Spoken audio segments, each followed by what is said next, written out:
जन गण मन अधिनायक जय हे भारत भाग्य विधाता। पंजाब सिंधु गुजरात मराठा द्राविड़ उत्कल बंगा।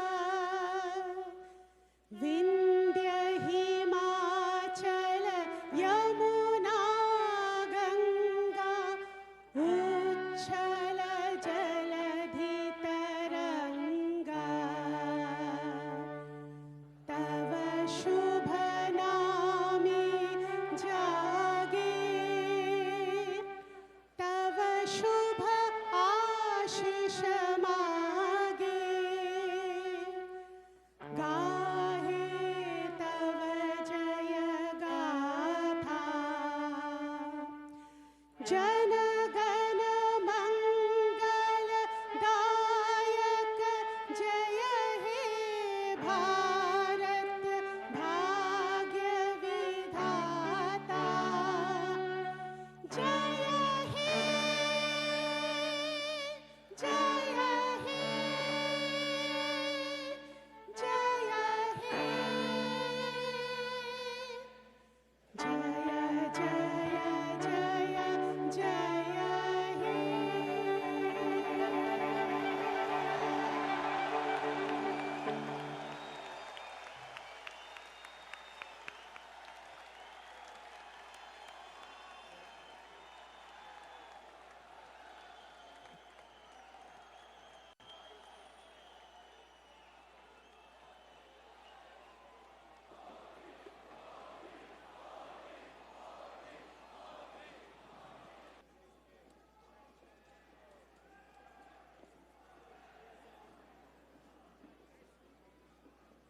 भारत माता की।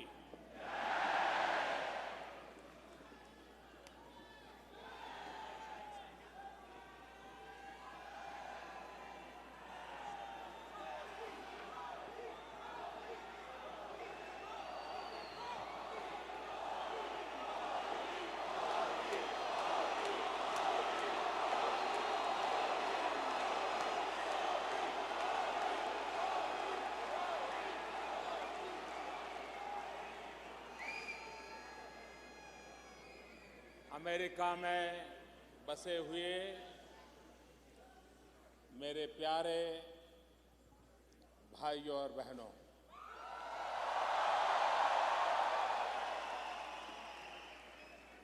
आज इस समारोह में विशेष रूप से उपस्थित अमेरिका की राजनीति के सभी श्रेष्ठ महानुभाव और भारत में भी टीवी और इंटरनेट के माध्यम से इस कार्यक्रम को देख रहे हैं सभी भाइयों बहनों, और आज कई लोग इस सभागृह में पहुंच नहीं पाए हैं, वो बाहर खड़े हैं, उनका भी मैं स्मरण करता हूं।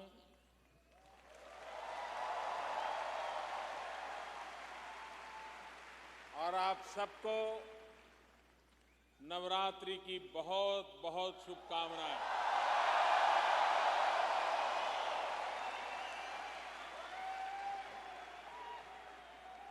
नवरात्रि का पर्व ये शक्ति उपासना का पर्व है।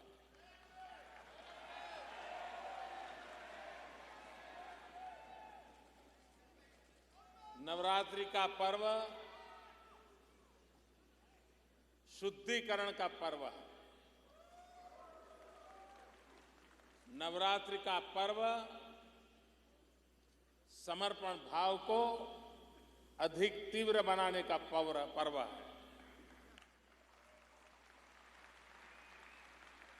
ऐसे पावन पर्व पर मुझे आप सब मिलने का अवसर मिला है। मैं बहुत भाग्यशाली हूं कि मेरे देशवासी जिन्होंने हजारों मील दूर यहां रह करके भारत की इज्जत को बढ़ाया है,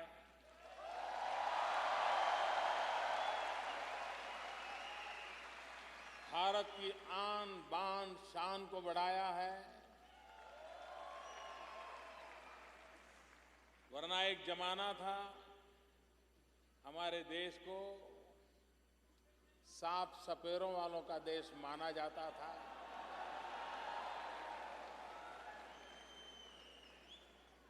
अगर आप न होते, हमारे देश की युवा पीढ़ी न होती,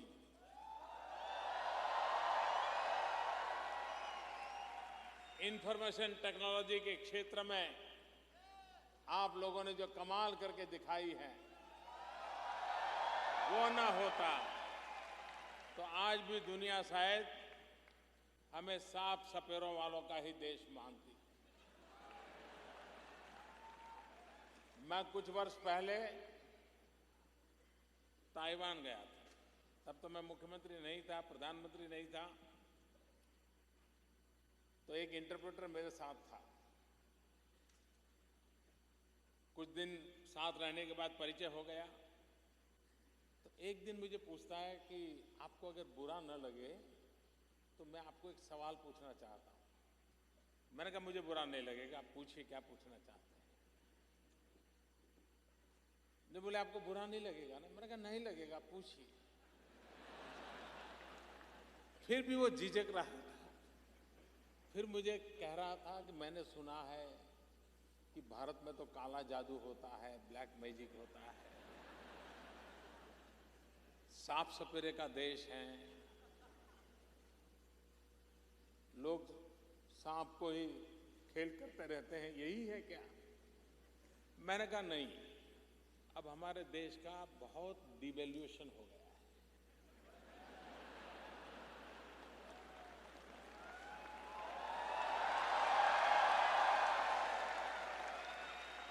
मैंने कहा हमारे पूर्वज तो सांप के साथ खेलते थे, लेकिन हम माउस के साथ खेलते हैं।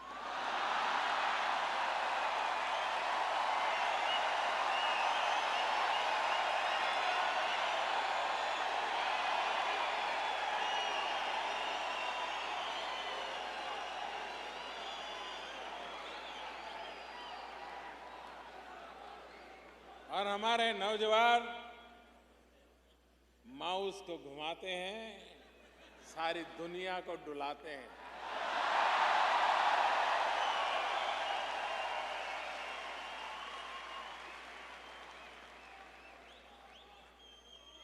आप सबने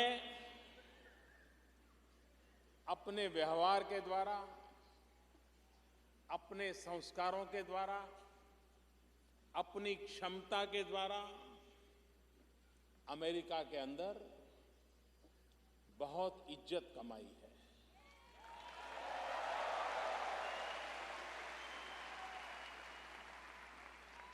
आपके माध्यम से न सिर्फ अमेरिका में, लेकिन अमेरिका में बसने वाले और देशों के लोगों के कारण भी दुनिया में भी भारत के लिए एक सकारात्मक पहचान बनाने में आपकी बहुत बड़ी अहम भूमिका रही।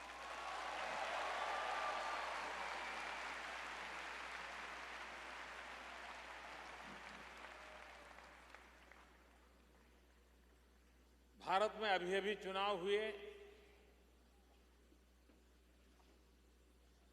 आप में से बहुत लोग होंगे जिनको चुनाव में मतदान करने का सौभाग्य नहीं मिला होगा, लेकिन आप सभी होंगे जिस दिन नतीजे आए होंगे आप सोए नहीं होंगे।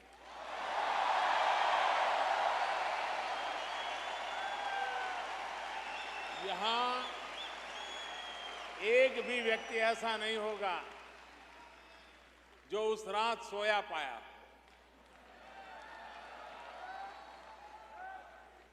और जितना जश्न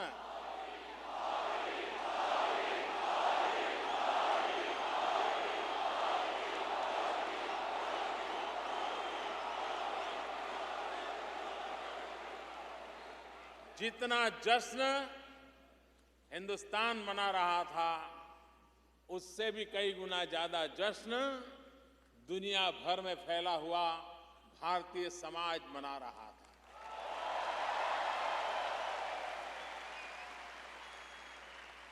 आप में से बहुत सारे लोग भारत के चुनाव अभियान के साथ जुड़े थे, वो आए थे, अपना समय दिया था। मैं उनको मिलकर के थैंक्स भी नहीं कह पाया था। आज मैं सबको थैंक्स कहता हूं, रूबरू आकर के कहता हूं कि आप आए, हिंदुस्तान के गांवों में महीनों तक रहे और भारत के लोकतंत्र में एक अभूतपूर्व विजय की घटना, इसे चरितार्थ करने में आपका योगदान रहा।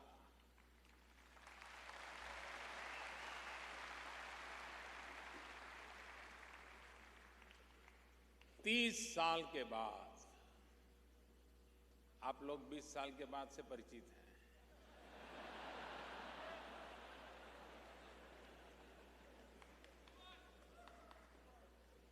30 साल के बाद पहली बार भारत में पूर्ण बहुमत के साथ सरकार बनी।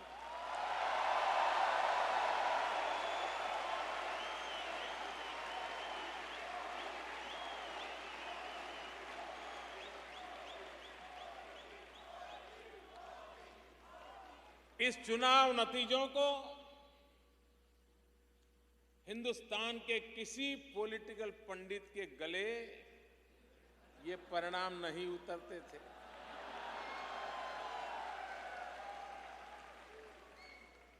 ओपिनियन मेकर्स भी ओपिनियन बनाने में असफल रहे। हिंदुस्तान के गांव, गरीब, अनपढ़ लोगों ने ओपिनियन मेकर का ओपिनियन बना दिया।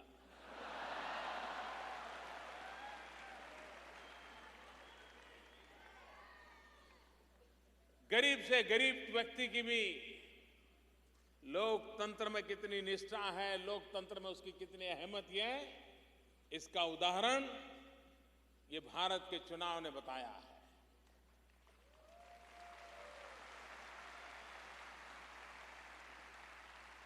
लेकिन चुनाव जीतना वो सिर्फ पद ग्रहण नहीं होता है। चुनाव जीतना वो किसी कुर्सी पर विराजने का कार्यक्रम नहीं होता है।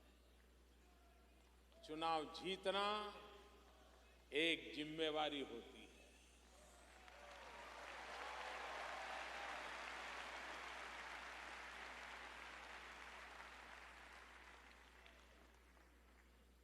और मैं जब से मैंने इस कार्य का दायित्व संभाला है, 15 मिनट भी वैकेशन नहीं लिया है।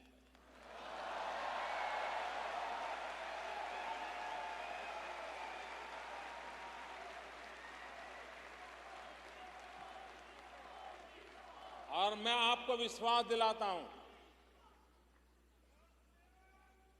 हिंदुस्तान में आपने मुझे जो दायित्व दिया है, देशवासियों ने जो दायित्व दिया है, हम ऐसा कभी कुछ भी नहीं करेंगे जिसके कारण आपको नीचा देखने की नौबत आए।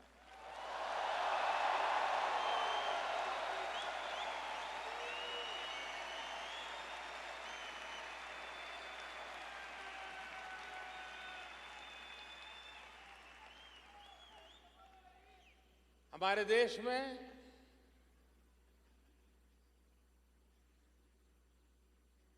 एक ऐसा उमंग और उत्साह का माहौल है। देश के लोग बदलाव चाहते हैं, देश बदलाव चाहता है। विश्व जिस प्रकार से आर्थिक गतिविधियों से आगे बढ़ रहा है, भारत का गरीब से गरीब व्यक्ति भी कहने लगा है कब तक ऐसे जिएंगे। वो बदलाव चाहता है। और मेरे प्यारे देशवासियों, मैं आपको विश्वास दिलाता हूं, भारत की आर्थिक स्थिति को बदलने में, भारत के सामाजिक जीवन में सामर्थ्य देने में, भारत के व्यक्तिगत जीवन में क्वालिटी ऑफ लाइफ के लिए आपने जिस सरकार को चुना है वो कोई कमी नहीं रखेगी।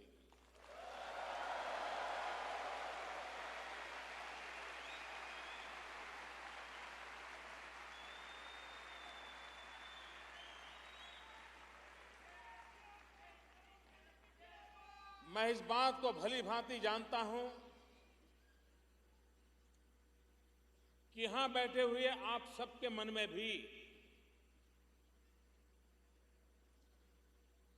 भारत से बहुत सारी अपेक्षाएं हैं। भारत के नागरिकों के मन में भी भारत के लिए वर्तमान सरकार से अनेक अनेक अपेक्षाएं हैं। लेकिन मैं विश्वास से कह सकता हूं कि ये सरकार अपने कार्यकाल के दरमियान जन सामान्य की आशा आकांक्षाओं को पूर्ण करने में 100% सफल होगी।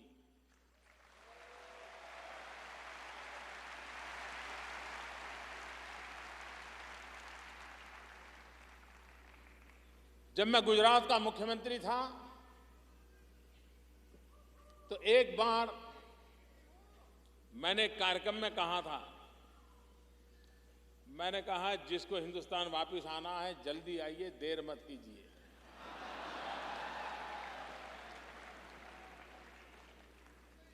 तब मुझे पता नहीं था कि ये दायित्व मेरे जिम्मे आने वाला है।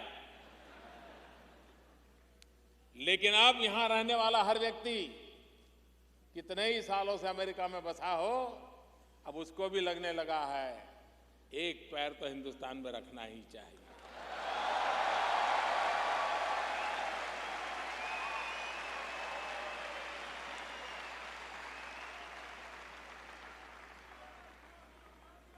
मेरे प्यारे देशवासियों, सारा विश्व इस बात में कन्विंस है कि 21वीं सदी एशिया की सदी है।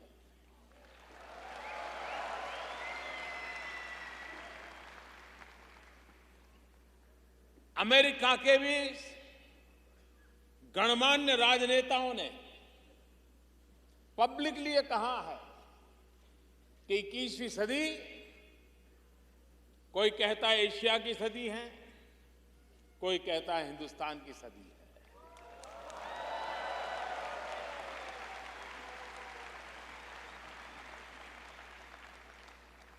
और ये ऐसे ही नहीं कहा जाता।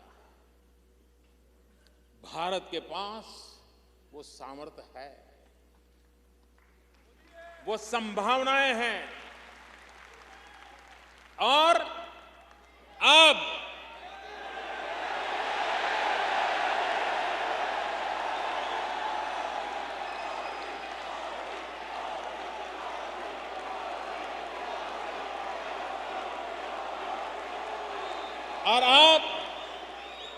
संजोग भी है।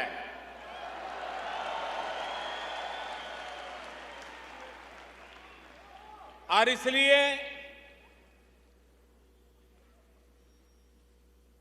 अब कल्पना कीजिए, आज हिंदुस्तान दुनिया का सबसे नौजवान देश है।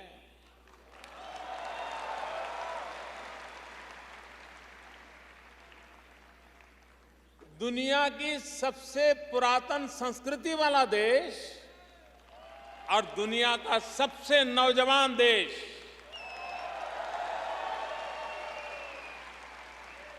एक ऐसा अद्भुत मिलन है, एक ऐसा अद्भुत संयोग पैदा हुआ है। आज भारत में 65% पॉपुलेशन 35 एज ग्रुप से नीचे है। 35 से कम आयु के 65% जिस देश के पास नौजवान हो, जिसके पास ऐसी सामर्थ्यवान भुजाएं हो, जिसकी उंगलियों में कंप्यूटर के माध्यम से दुनिया से जुड़ने की ताकत पड़ी हो, जिस देश का नौजवान अपने सामर्थ्य से अपना भविष्य बनाने के लिए कृतसंकल्प हो, उस देश को पीछे मुड़ करके देखने की आवश्यकता नहीं।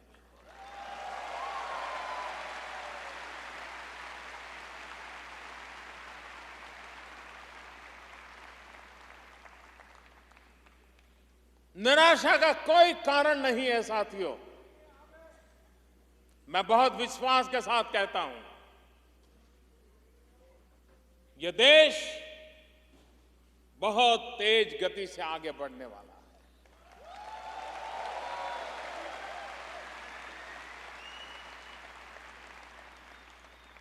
इन नौजवानों के सामर्थ्य से आगे बढ़ने वाला है। भारत के पास 3 ऐसी चीजें हैं आज जो दुनिया के किसी भी देश के पास नहीं है।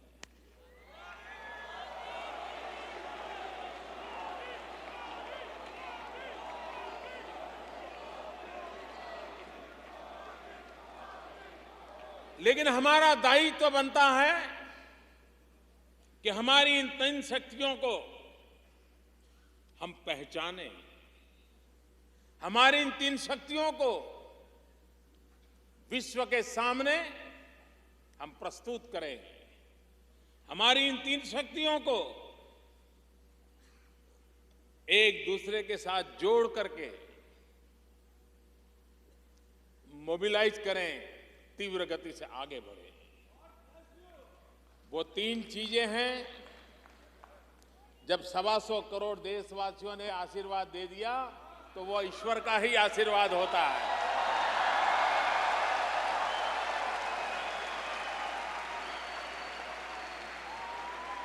जनता जनार्दन ईश्वर का रूप होती है। जनता जनार्दन वो भगवान का रूप होती है। और जब जनता जनार्दन के आशीर्वाद होते हैं तो वो स्वयं परमात्मा के आशीर्वाद होते हैं।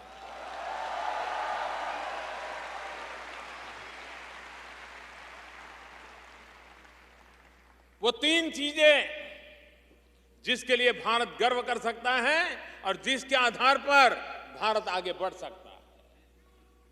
एक, डेमोक्रेसी, लोकतंत्र। ये हमारी सबसे बड़ी ताकत है, सबसे बड़ी पूंजी है। मैं देख रहा था जब चुनाव अभियान, मई महीने की भयंकर गर्मी, बदन पे कपड़े न हो ऐसा गरीब व्यक्ति भी उन जनसभाओं को सुनने के लिए पहुंचता था, उस आशा के साथ पहुंचता था यही लोकतंत्र है जिस लोकतंत्र के माध्यम से वो अपनी आशा आकांक्षाओं को पूर्ण कर पाए।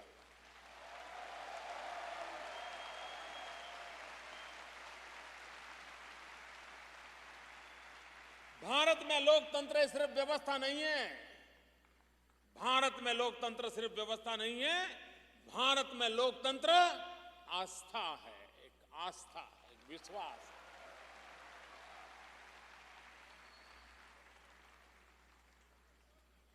दूसरी ताकत है डेमोग्राफिक डिविडेंड। जिस देश के पास 35 से कम उम्र के 65% नौजवान हो, इससे बड़ा उद्देश्य को क्या चाहिए? इससे बड़ी क्या संपदा हो सकती है? और तीसरी बात, डिमांड। पूरा विश्व भारत की तरफ नजर कर रहा है। क्यों? क्योंकि उसे मालूम है 125 करोड़ का देश है, बहुत बड़ा बाजार है, बहुत ज्यादा डिमांड है।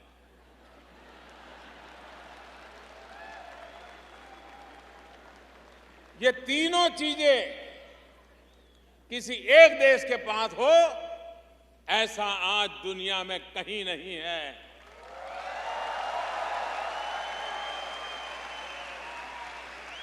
और इसी सामर्थ्य के आधार पर,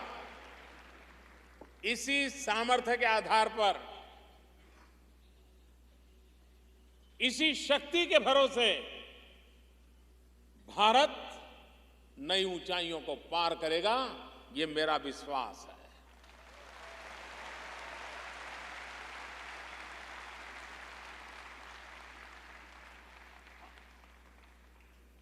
अमेरिका दुनिया का सबसे पुराना लोकतंत्र है।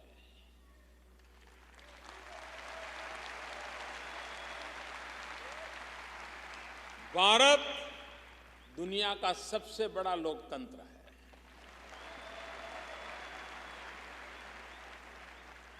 सारी दुनिया के लोग अमेरिका में आकर के बसे हैं।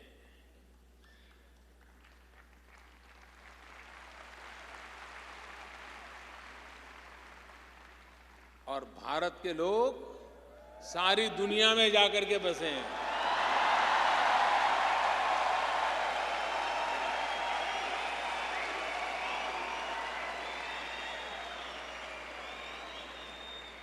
दुनिया का कोई कोना नहीं होगा जहां आपको भारतीय न मिले। अमेरिका का कोई शहर ऐसा नहीं है जहां दुनिया का कोई नागरिक न मिले।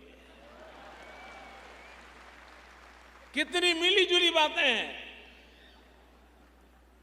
और इसलिए भाइयों बहनों,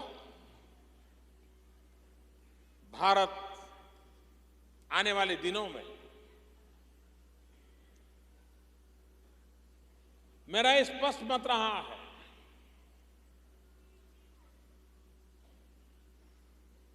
कि सरकारें विकास नहीं कर पाती हैं। सरकार ज्यादा से ज्यादा अपनी स्कीम लागू कर सकती है, रोड बना लेगी, अस्पताल बना लेगी, स्कूल बना लेगी, उसकी बजट की सीमाएं होती है।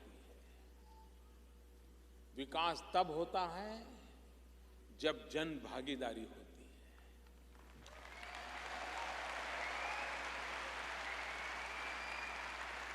दुर्भाग्य से अब तक हमारे देश में सरकारों ने डेवलपमेंट का ठेका लिया था।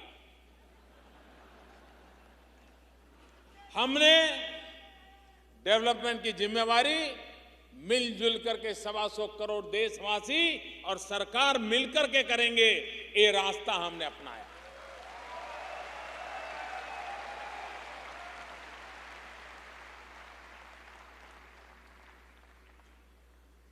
हमारे देश में एक और दिक्कत है, और अगर देश को प्रगति करनी है तो सरकार का दायित्व बनता है गुड गवर्नेंस। आप लोग भी, आपकी क्या शिकायत होती होगी? यही है, साहब एयरपोर्ट पर उतरे थे, ऐसा हुआ।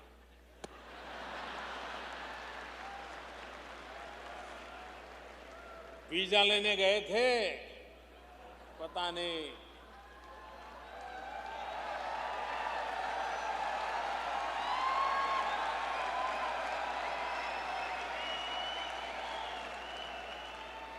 भले ही मैं हजारों मील दूर रहता हूं आपसे, लेकिन आपके दर्द को भी भली भांति जानता हूं।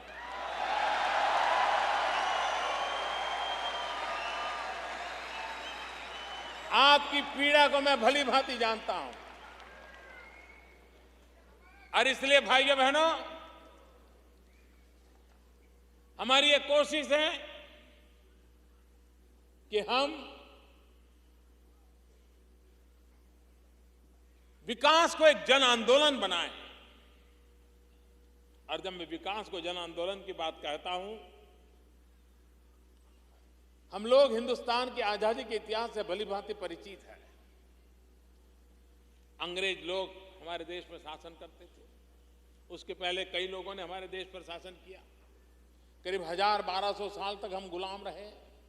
लेकिन अगर इतिहास देखेंगे, हर समय कोई न कोई ऐसा महापुरुष मिला है जिसने देश के लिए बलिदान दिया है।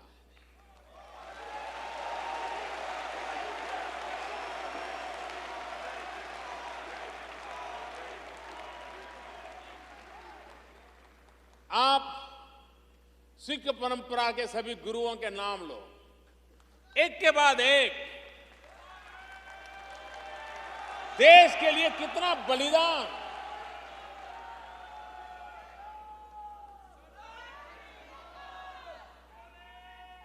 कितना बलिदान। भगत सिंह तक उस परंपरा को देखिए। आज भी सेना पर हमारे सरदार देश के लिए जीने मरने के लिए तैयार होते हैं।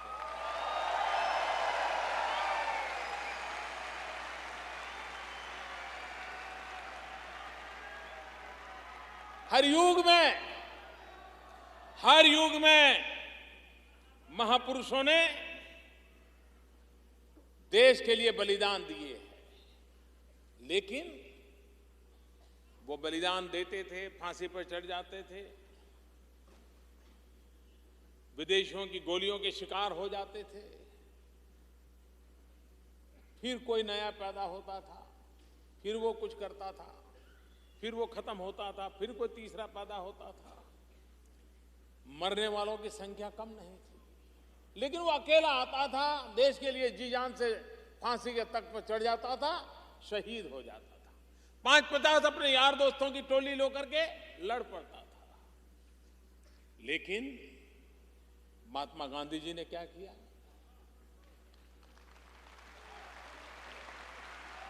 महात्मा गांधी जी ने आजादी को जन आंदोलन बना दिया। कोई खादी पहनता है तो आजादी के लिए पहनता है, कोई किसी बच्चे को पढ़ाता है तो आजादी के लिए पढ़ाता है, कोई किसी भूखे को खाना खिलाता है तो आजादी के लिए खिलाता है, कोई सफाई करता है, झाड़ू लगाता है तो आजादी।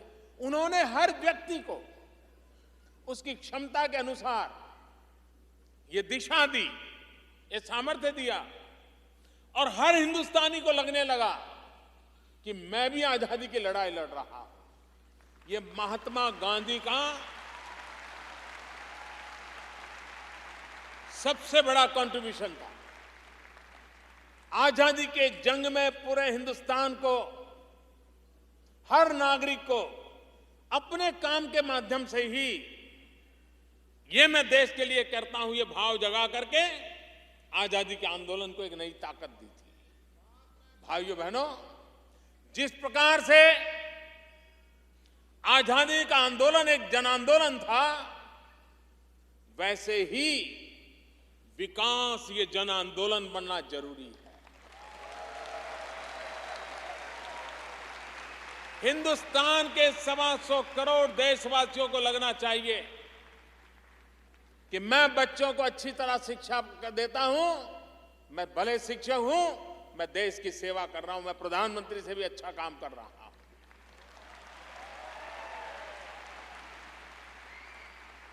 एक सफाई करने वाला कर्मचारी होगा, वो अच्छी सफाई करता है, क्यों? क्योंकि मेरे देश की शान बान के लिए मैं काम कर रहा हूं, यहां गंदगी नहीं होनी चाहिए, वो देश सेवा होती है।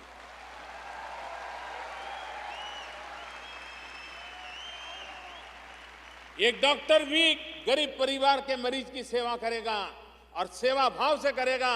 गरीब की जिंदगी भी मूल्यवान होती है, तो वो डॉक्टर भी राष्ट्रभक्ति के लिए काम करता है। मेरी कोशिश यह है कि विकास एक जन आंदोलन बने, 125 करोड़ देशवासी एक विकास के जन आंदोलन का हिस्सा बने, और हर कोई जो भी करता है मैं देश के लिए करता हूं, मैं ऐसा कोई काम नहीं करूंगा जिसके कारण मेरा देश को नुकसान हो, ये भाव मुझे जगाना है।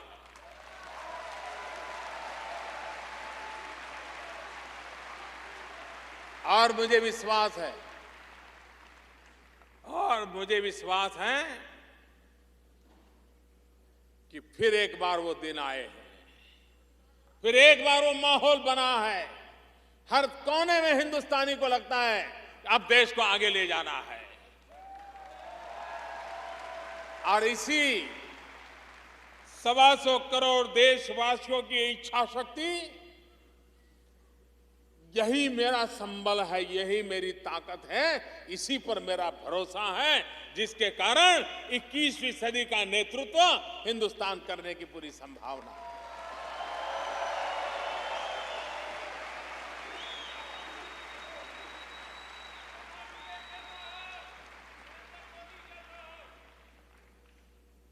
हमारे नौजवान आने वाले दिनों में, आप लोग जो पढ़ते होंगे उनको पता होगा,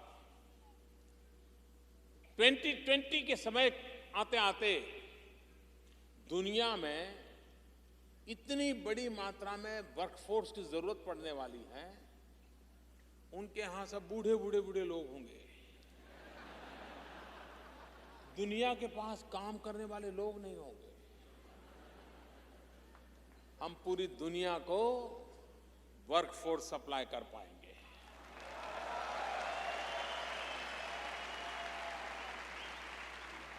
आज पूरे विश्व को नर्सिंग क्षेत्र में इतनी मांग है, अगर भारत से हम नर्सिंग की ट्रेनिंग करके दुनिया में भेजें, उनके लिए बहुत बड़ा अवकाश है। आज विश्व को टीचर्स की मांग है, मैथ्स और साइंस के टीचर नहीं मिल रहे। क्या भारत एक टीचर एक्सपोर्ट नहीं कर सकता है? जिस देश के पास नौजवान हो, उन नौजवानों की क्षमता बढ़ा करके विश्व में जिस प्रकार के मैन पावर की जरूरत है, भारत अपनी युवा शक्ति के माध्यम से दुनिया में छा जा सकने की ताकत रखता है, दुनिया में अपनी जगह बनाने की ताकत रखता है। भारत के नौजवान की टैलेंट दुनिया को उसका लोहा मानना पड़ेगा। मेरे भाइयों बहनों, आप लोगों ने यहां आकर के क्या कमाल नहीं किया है।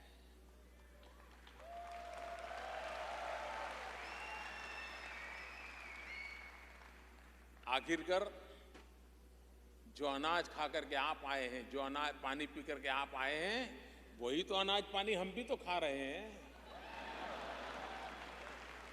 अगर आप कर सकते तो हम क्यों नहीं कर सकते? हम भी कर सकते हैं। टैलेंट देखिए देश की। आपको अहमदाबाद में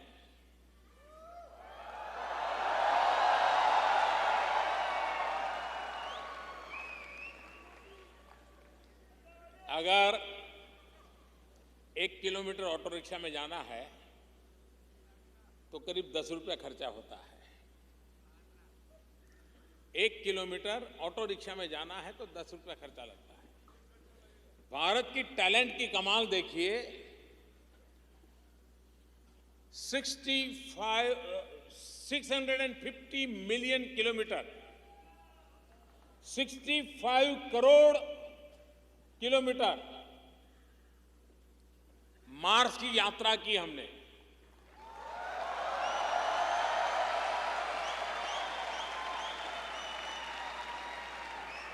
और सारा इंडिजीनियस छोटे छोटे कारखानों में पुर्जे बने थे, उसको इकट्ठा कर करके मार्स का प्रयोग किया गया। अहमदाबाद में 1 किलोमीटर ऑटो रिक्शा में जाना है तो 10 रुपया लगता है। हमें मार्स पर पहुंचने में सिर्फ 7 रुपया लगा 1 किलोमीटर का।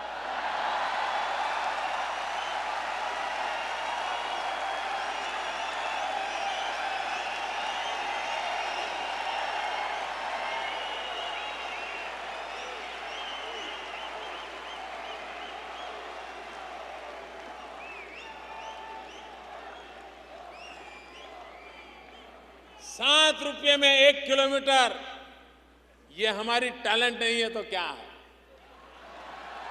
ये हमारे नौजवानों का सामर्थ्य नहीं है तो क्या है? इतना ही नहीं, दुनिया में हिंदुस्तान पहला देश है जो पहले ही प्रयास में मार्स पर पहुंचने में सफल हुआ।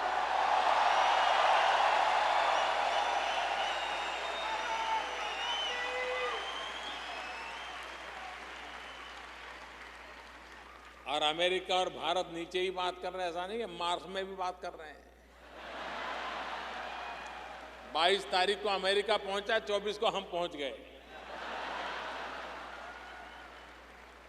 और इतना ही नहीं, हॉलीवुड की फिल्म बनाने का जितना बजट होता है उससे कम बजट में मार्स पहुंच गया।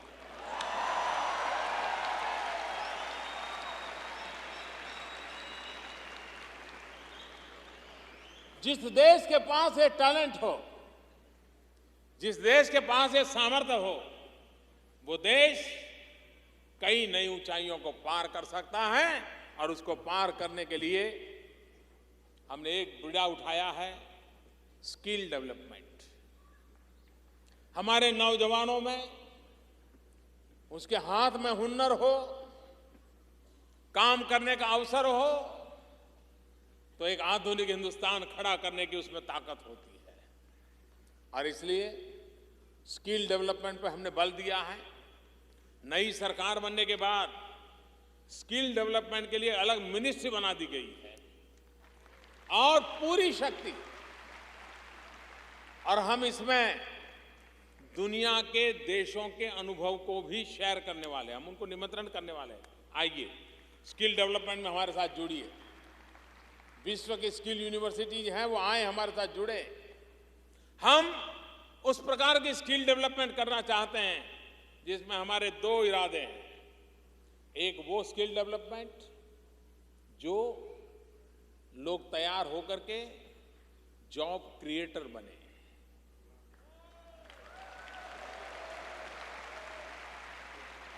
दूसरा वो जिनकी जॉब क्रिएटर बनने की संभावना नहीं है, लेकिन जो जॉब पाने के लिए पहली पसंद में पसंद हो जाए, उस प्रकार का वो नौजवान तैयार है।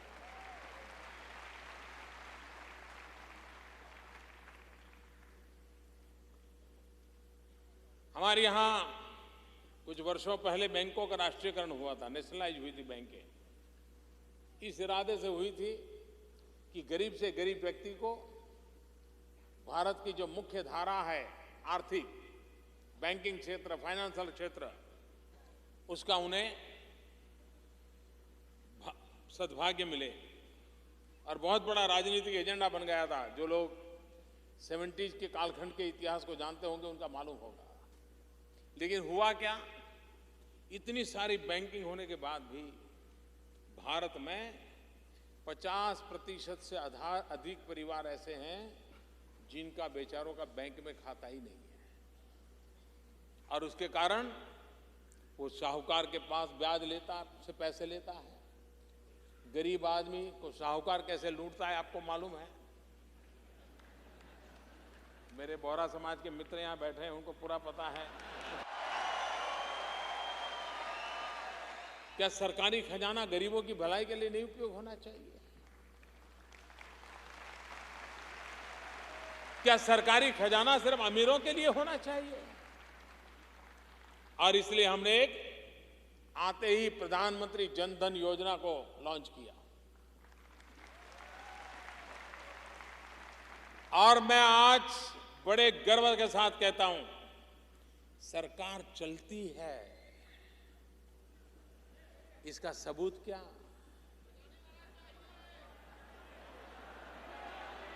सिर्फ दो सप्ताह के भीतर भीतर 4 करोड़ परिवारों के खाते खोलने में ये बैंक वाले घर घर गए थे।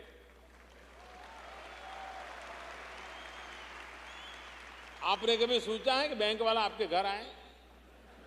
पोस्ट वाला तो आता है बेचारा, बैंक वाला कभी नहीं आता है। स्थिति बदली जा सकती है, लोगों को मोटिवेट किया जा सकता है और परिणाम प्राप्त किया जा सकता है। और हमने ये कहा था कि 0 बैलेंस से हम अकाउंट खोलेंगे। लेकिन मेरे देश के नागरिकों की ईमानदारी देखिए। मोदी ने भले ही कहा 0 बैलेंस से खोलूंगा, लेकिन इन नागरिकों ने 1500 करोड़ रुपया बैंक में जमा करवाया।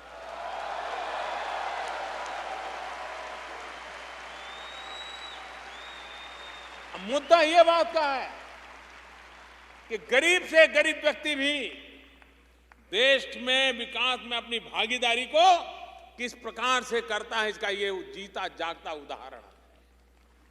यही चीजें हैं जो बदलाव लाती है।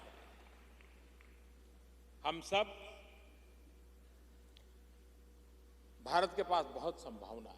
मैंने अभी एक कार्यक्रम लॉन्च किया है और पूरे विश्व को निमंत्रण देता हूं। मैं यहां बैठे हुए आपको भी निमंत्रण देता हूं, और मेरा निमंत्रण इस बात के लिए है, मेक इन इंडिया।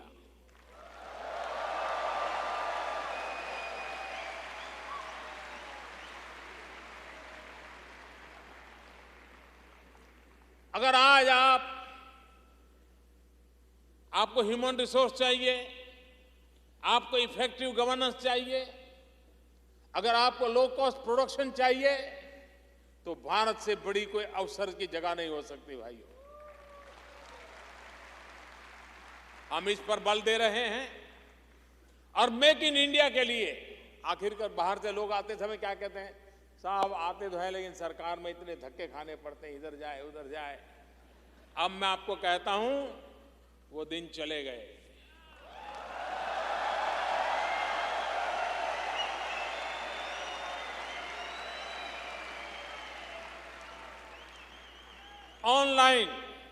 ऑनलाइन सारी व्यवस्था, और ये मेक इंडिया कैंपेन तो आप अपने मोबाइल फोन पर से सरकार से जुड़ सकते हो, यहां तक उसको डेवलप किया है। आप अपना एप्लीकेशन, अपनी बातें, अपनी रिक्वायरमेंट मोबाइल फोन के जरिए भारत सरकार को दे सकते हैं। और यहां जो नौजवान है, जो देश के लिए कुछ करना चाहते हैं, यहां जो पहली पीढ़ी के लोग आए, बुजुर्ग लोग आए, जिनके मन में है देश के लिए कुछ करना है, उनसे मैं आग्रह करता हूं कि मेरी एक वेबसाइट है mygov.in। उसमें मैंने आपके सुझावों के लिए, आप कुछ जुड़ना चाहते तो उसके लिए बहुत अच्छी व्यवस्था रखी है। मैं चाहता हूं कि आप इसको आज यहां से जाने के बाद जरा चेक कीजिए और देखिए कि आप कहां मेरे साथ जुड़ सकते हैं। आप आइए।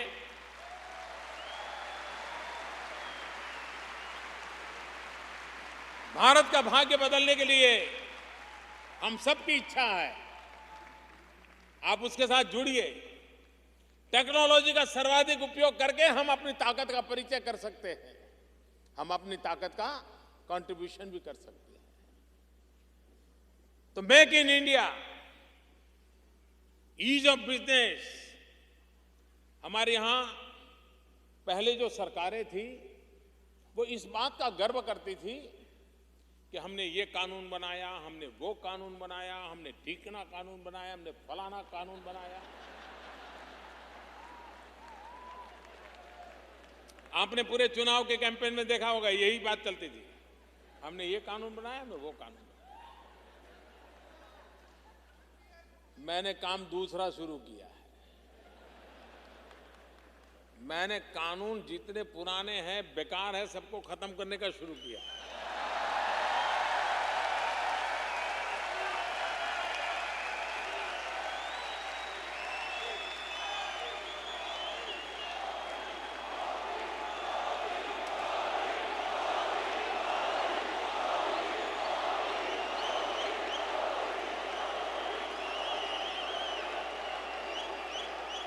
इतने आउटडेटेड कानून, ऐसी कानूनों की जाल, कोई भी व्यक्ति बेचारा अंदर से एक बार गया तो बाहर नहीं निकल सकता है।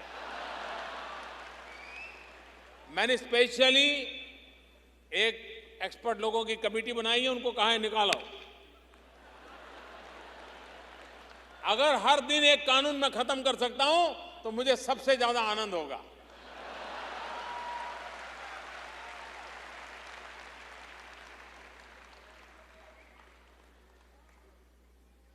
अगर गुड गवर्नेंस की मैं बात करता हूं तो गवर्नेंस इजी हो, गवर्नेंस इफेक्टिव हो और गवर्नेंस जन सामान्य की आशा आकांक्षाओं की पूर्ति के लिए होना चाहिए, उस पर हम बल दे रहे हैं। आपने अखबारों में पढ़ा होगा, अखबारों में छपता था कि आजकल दिल्ली में सरकारी अफसर समय पे पहुंचते हैं।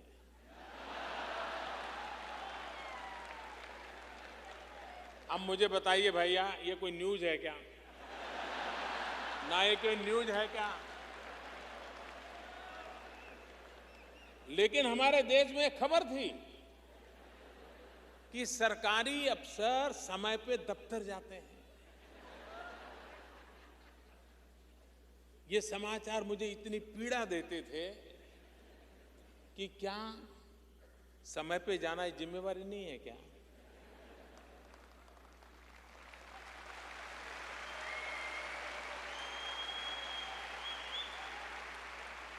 ये कोई खबर होती है क्या?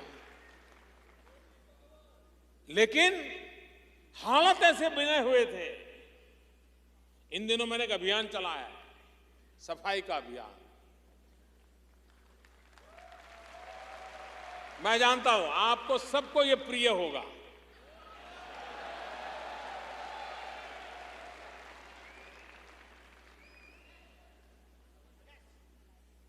लोगों को लगेगा कि प्रधानमंत्री को तो कितने बड़े बड़े काम करने चाहिए। ये काम कोई ये कोई प्रधानमंत्री को करने वाले काम है? भाइयों, मैं नहीं जानता हूं करने वाले है या नहीं है, लेकिन मैंने तय किया है मैं टॉयलेट बनाने का काम करूंगा।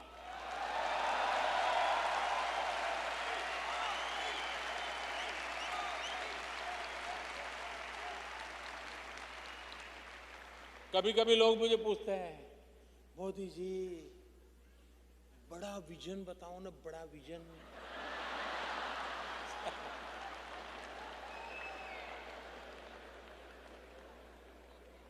मैंने उनको कहा, भाई देखिए, मैं चाय बेचते बेचते यहां आया हूं।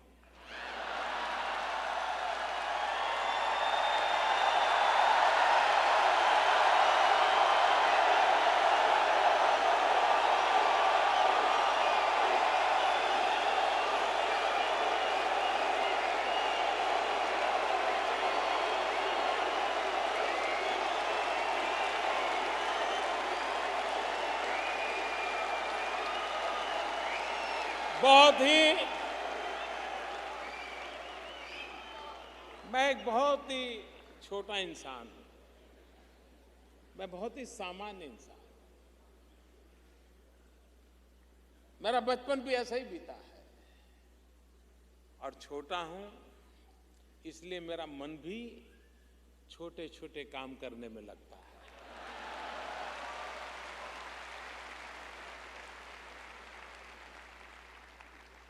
और छोटे छोटे लोगों के लिए काम करने में मेरा मन लगता है।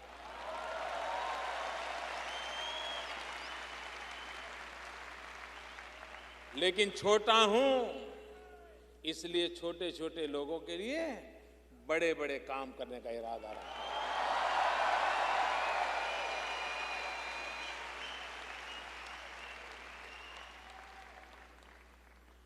आप देखिए, हमारे देश में गंगा, आप मुझे बताइए, आप में से कोई ऐसा होगा जिसके मन की इच्छा नहीं होगी कि अपने माँ बाप को कभी न कभी तो गंगा स्नान के लिए ले जाऊं? हर एक के मन की इच्छा रही होगी। लेकिन जब पढ़ता है कि गंगा इतनी मैली हो गई है, तो उसको लगता है क्या करें। आप मुझे बताइए भैया, हमारी गंगा शुद्ध होनी चाहिए कि नहीं होनी चाहिए? गंगा साफ होनी चाहिए कि नहीं होनी चाहिए?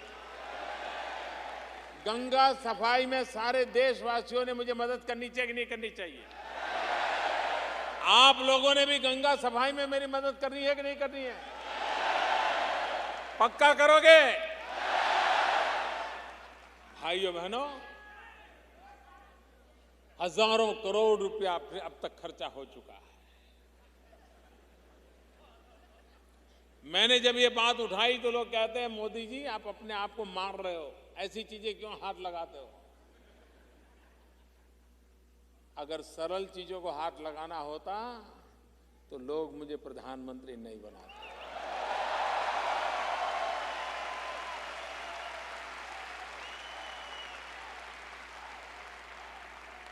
मुश्किल कामों को हाथ लगाने के लिए तो मुझे बनाया है। और मेरी 125 करोड़ देशवासियों की गंगा के प्रति जो आस्था है, उस आस्था में मेरी भी आस्था है।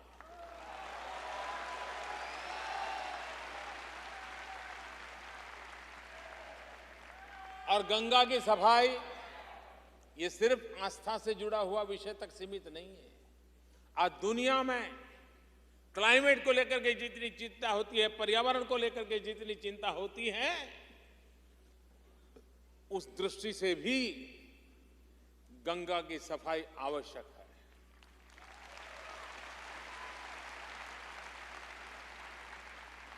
इतना ही नहीं, गंगा के किनारों की जो अवस्था है, उत्तराखंड हो, उत्तर प्रदेश हो, बिहार हो, बंगाल हो, करीब करीब भारत की 40% जनसंख्या की आर्थिक गतिविधि ये गंगा मैया पर निर्भर है।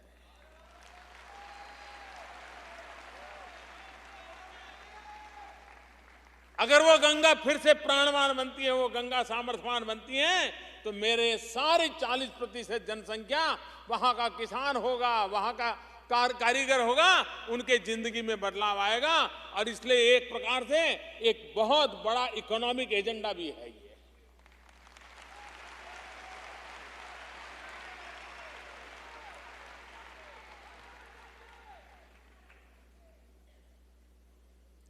एक 150 वर्ष हो रहे हैं महात्मा गांधी को। 2019 में महात्मा गांधी की 150वीं जयंती आ रही है। महात्मा गांधी ने हमें आजादी दी। हमने महात्मा गांधी को क्या दिया? मुझे बताइए, ये सवाल हमें हर हिंदुस्तानी अपने आप को पूछना चाहिए कि नहीं पूछना चाहिए? जिस गांधी ने हमको आजादी दी, उस गांधी को हमने क्या दिया? कभी गांधी मिल जाएंगे तो पूछेंगे तो जवाब कुछ दे पाएंगे क्या? और इसलिए 2019 में जब महात्मा गांधी के 150 हो, तब पूरा भारत ये संकल्प करे, हम महात्मा गांधी को जो सबसे प्रिय जो चीजें थी, एक उनको प्रिय था हिंदुस्तान की आजादी, और दूसरा उनको प्रिय था सफाई। गांधी जी स्वच्छता में कभी कॉम्प्रोमाइज नहीं करते थे, कभी कॉम्प्रोमाइज नहीं करते थे, बड़े अड़िग रहते थे। गांधी जी ने हमें आजादी दिलाई, भारत मां को गुलामी की जंजीरों से मुक्त किया। क्या भारत मां को गंदगी से मुक्त करना है हमारी जिम्मेवारी है कि नहीं है? क्या हम 2019 में जब गांधी की 150वीं जयंती आए, तब महात्मा गांधी के चरणों में स्वच्छ साफ सुथरा हिंदुस्तान उनके चरणों में दे सकते हैं कि नहीं दे सकते? जिस महापुरुष ने हमें आजादी दी, उस महापुरुष को हम ये दे सकते हैं कि नहीं दे सकते? देना चाहिए कि नहीं देना चाहिए? ये जिम्मेवारी उठानी चाहिए कि नहीं उठानी चाहिए? अगर एक बार 125 करोड़ देशवासी तय कर लें कि मैं गंदगी नहीं करूंगा, तो दुनिया की कोई ताकत नहीं है जो हिंदुस्तान को गंदा कर सकती है।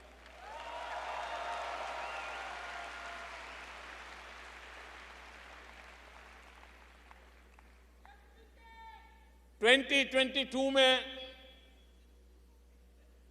हमारी आजादी के 75 साल होंगे। हमारे यहां जब 75 साल होते हैं, जीवन में बड़ा महत्वपूर्ण होता है। भारत की परंपरा में 75 साल बड़े महत्वपूर्ण माने जाते हैं। आजादी के 75 साल कैसे मनाए जाए, अभी से तैयारी क्यों ना करें? हमारे मन में एक सपना है, और आप सबके आशीर्वाद से वो सपना पूरा होगा। मेरे मन में सपना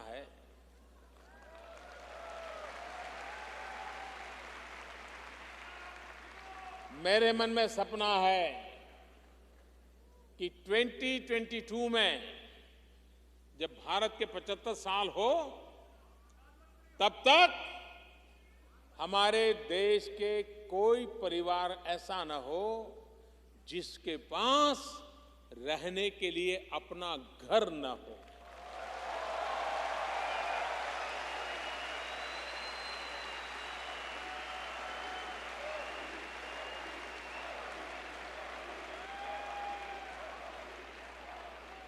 ये ऐसी छोटी छोटी बातें मैं आपको बता रहा हूं, लेकिन यही छोटी छोटी बातें हैं जो भारत का भाग्य बदलने वाली है। और उस भाग्य बदलने के काम में हम सब मिलकर के जुड़े। 2015 अगले वर्ष बड़ा महत्वपूर्ण वर्ष है। आप सब प्रवासी भारतीय हैं, क्योंकि आप भारत से बाहर आए हैं। आपकी तरह एक M.K. गांधी भी, मोहनलाल करमचंद गांधी, ये भी प्रवासी भारतीय थे।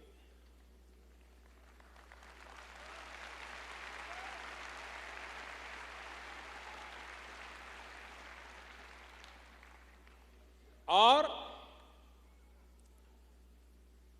महात्मा गांधी जनवरी 1915 में भारत वापस आए थे।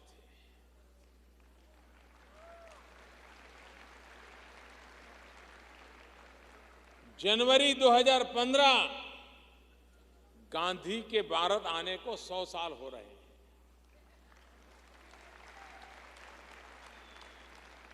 8-9 जनवरी हिंदुस्तान में प्रवासी भारतीय दिवस मनाया जाता है।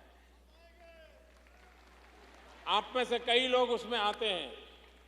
इस बार प्रवासी भारतीय दिवस अहमदाबाद में होने वाला है।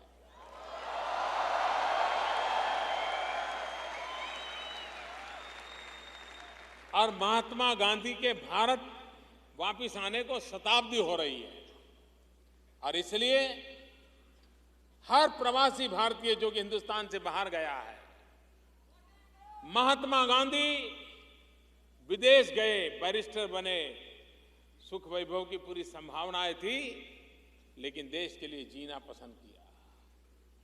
मैं आपसे अनुरोध करता हूं, उन सबसे प्रेरणा लेकर के आइए हम भी अपने वतन का, अपनी मातृभूमि का, जिस धरती पर हमें उसका कर्ज चुकाने के लिए अपनी तरफ से कोई न कोई प्रयास करें, अपने हिसाब से कोई न कोई कोशिश करें। कुछ बातें मुझे कहनी है आप लोगों से। प्रधानमंत्री बनने के बाद कुछ चीजें मेरे कान पे आई हैं, उसको ध्यान में रखते हुए कुछ बातें मैं कहना चाहता हूं। एक तो पीआईओ कार्ड होल्डर जो हैं,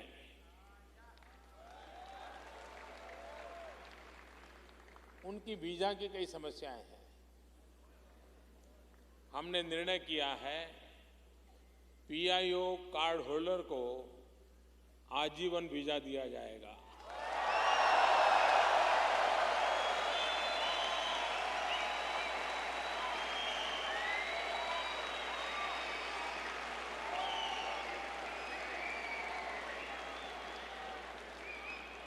खुश?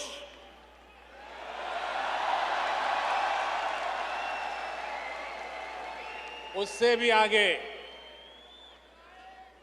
जो लंबे समय तक हिंदुस्तान रहते हैं, उनको पुलिस थाने जाना पड़ता है।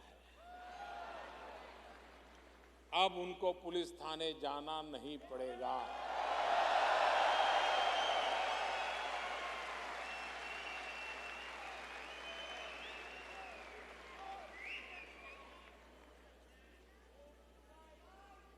उसी प्रकार से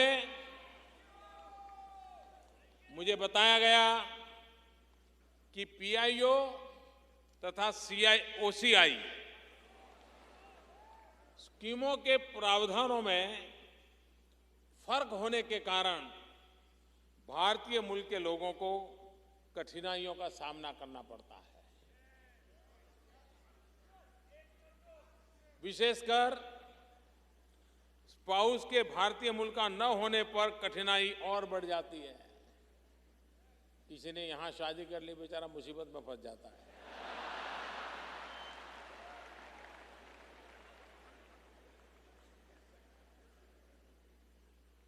मेरे साथियों, मैं आपको खुशखबरी देता हूं कि कुछ ही महीनों में हम पीआईओ तथा ओसीआई स्कीम्स को मिला करके एक बना देंगे।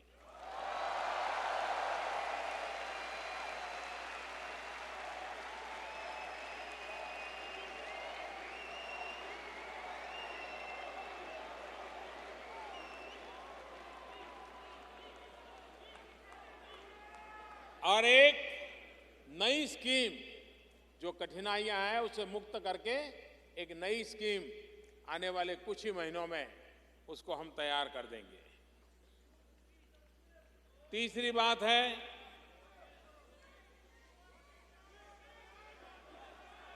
अभी इंतजार कीजिए, मैं बोल रहा हूं।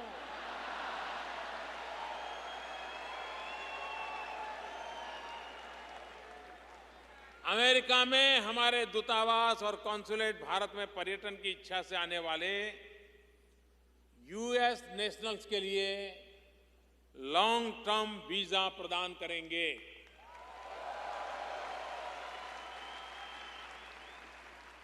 चौथी बात, बिना किसी कठिनाई के अमेरिकी टूरिस्ट भारत की यात्रा कर सके, इसके लिए हमने इलेक्ट्रॉनिक ट्रैवल ऑथराइजेशन तथा वीजा ऑन अराइवल की सुविधा को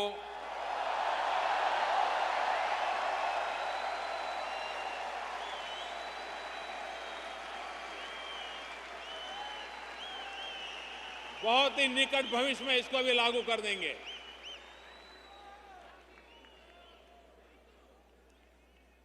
इन चीजों को सुनिश्चित करने के लिए सेवाएं स्पीड भी बढ़े, और यहां भारतीयों की संख्या भी बहुत है। अब धन की इतनी मात्रा है कि हर छोटे मोटे काम में लोग आते जाते रहते हैं, और जो आउटसोर्सिंग सर्विस है वो कम पड़ जाती है। और इसलिए हमने कहा है कि आउटसोर्सिंग जो सर्विसेज हैं उसका दायरा बढ़ाया जाएगा, ताकि आपको ज़्यादा समय न जाए, ज़्यादा कठिनाइयां न हो और सरलता से आपको वीज़ा प्राप्त हो। ये साफ साफ हमने कहा है, और मुझे विश्वास है कि आपकी जो कठिनाइयां मेरे ध्यान में आई थी, मैंने यहाँ आने से पहले ही इस विषय में विस्तार से निर्णय करके इन चीज़ों को पूरा किया है। आप इतनी बड़ी मात्रा में आए, नवरात्रि के पवित्र त्योहार पर आए, और मैं भी बोलता ही चला जा रहा हूँ घड़ी की ओर।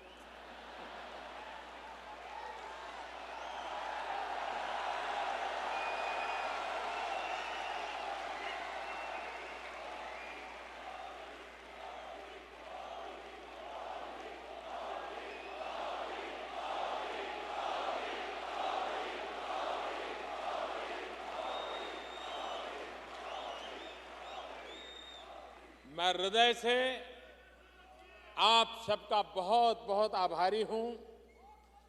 आपने मुझे बहुत प्यार दिया है। शायद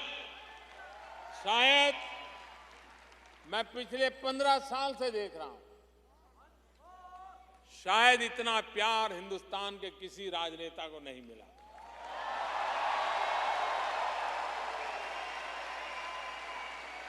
मैं आपका बहुत आभारी हूं, और मैं ये कर्ज चुकाऊंगा। ये कर्ज चुकाऊंगा, आपके सपनों का भारत बना करके कर्ज चुकाऊंगा।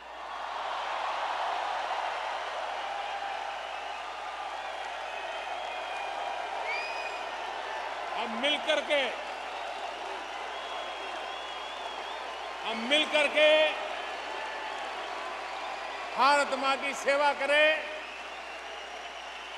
हमसे जो हो सके हमारे देशवासियों के लिए करें, अपने वतन के लिए करें। जिस धरती में हमने जन्म लिया, जिस स्कूल में हमने शिक्षा पाई, हमसे जो हो सकता है हम सब करें।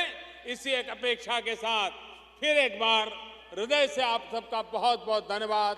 भारत माता की, भारत माता की, भारत माता की।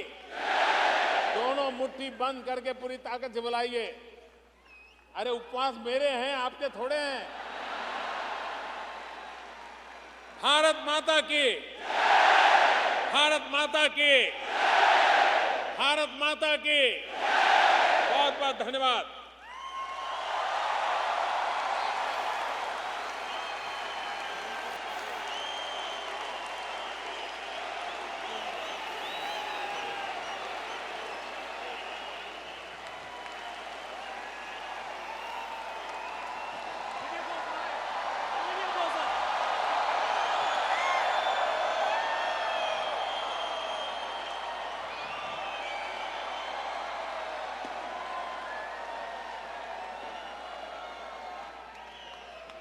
Ladies and gentlemen, we'd like to request everyone to please stand still as our Honorable Prime Minister would like to request you to watch this video clip.